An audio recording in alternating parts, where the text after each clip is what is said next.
Hi, and welcome to Wolves World, the 5 in 5 series, episode 8, where we talk 5 things Wolves in 5 minutes, giving you, the fans, a quick catch up on all things Wolverhampton Wanderers. Before I get started, please don't forget to hit like, subscribe, and follow me on my various platforms, which are at NorthernWolf10 on Twitter and Instagram. End of the day, this is a fan channel. I'm hoping to get as many of you on board as possible, and thank you for your support. Point number 1. I thought the Leicester City game was a significant improvement on previous performances, certainly defensively and even in an attacking sense. I don't think we should let the stat of 1 shot on target fool us. We were genuinely a threat pretty much throughout that game against a side in the top 4 in the league and worthy of their place there. Leicester didn't play badly, Wolves played well, and I thought that the standout performer on the day for me was Jonny and Neves. I do think he needs to step away from free kicks. I'd like to see what someone like Neto could do, but aside of that, his passing has become way more positive. He's looking to get himself forwards as much as possible, and his work rate, particularly in this game, was absolutely outstanding. So well done, Neves. Good point at Leicester. 4 points out of 6. Let's continue to build from there. Point number 2, the return of Jonny. This was, I think, an unpredictable starting spot for him. No one really thought he was going to come back as soon as this, and I think to call him being the starting left back would have been quite a surprise and a great achievement. However, he slotted into the side superbly. The impact he had on the game defensively, and we'll wait to see whether this happens all the time now he is back, but it just seemed to shore everybody up, give everyone that extra bit of composure and belief that we're a good football team who know how to defend. You can't have asked more from him than his 45 minutes. There was obviously no injury, just that was the agreed amount of time he was going to get. But it was great to see him back in an area of the field that we've tried at least 4, if not 5 different players now. And it's clear that he is the main man. So good to have him back, and let's build on that from there. I thought he was excellent for 45 minutes. Point number 3. The FA Cup game against Southampton on Thursday night is now for me a massive game. Wolves have turned their form around. It might only have been 2 matches, but we're willing to say the rot has been stopped. We're now into a deep stage of the competition against a team who are looking horrendously wobbly at the moment, to say the least. The 9-0 defeat there, the absolute struggle against Newcastle, full of defensive mistakes and a lack of potency.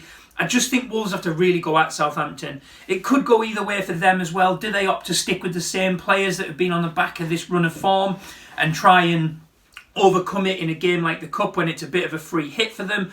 Or do they rotate and give those players a rest to get over it and therefore make themselves a weakened side? I'm not sure what Southampton will do. What I do hope Wolves do, however, is seriously attack this competition and this game from now till the end. I want the strongest lineup possible. I want us to be positive, and I want us to get through to the next round without any shadow of a doubt. This has to be what our season is aiming for this year. Point number 4. Dendonka, I thought, was outstanding at the back against Leicester. Yes, there will be bigger tests, but he slotted in for a player who's not played at centre-half for a long time. I thought he slotted in well. We know he's good on the ball, we know he's a big lad, but he did more than just those things. He was assured, he helped everyone else around him, I felt, be an option for a pass, and I felt he's still, despite not scoring, I do think he's still a good threat and a player that other teams think about when he's around the box from set pieces, and that's why I like him in the side, whether it's in midfield or in defence. But he did see a fair amount of passes come his way. He did see a couple of chances. I remember he nearly got on the end of one, glanced it wide in the game against Leicester. And I think moving forwards, Dendonka at the back with Bolly out for a while. Saiss, not quite sure what's happening with him. And Kilman, to be fair, is looking great. I think that's a really good 3 option of Cody, Kilman and Dendonka, and I'd like to see that continue because he is an asset in our team, even if he's not in centre midfield as preferred position. And 4.5. Wolves' next run of fixtures is generous, to say the least. Aside of the Southampton Cup game, you've got Southampton straight after that in a league, which obviously whatever happens in the Cup will maybe alter the dynamic of that game. But Southampton in the league, followed by Leeds, followed by Newcastle, followed by Villa. After picking up 4 points from 6 against two teams that were flying at the time of playing them, I just think Wolves have got to be going positive and see what they can get at these games. It obviously stands out as Villa is the team you want to beat after the disappointment of the first game against them. For me, being from the northeast, I love smashing Newcastle, so let's have that happen again.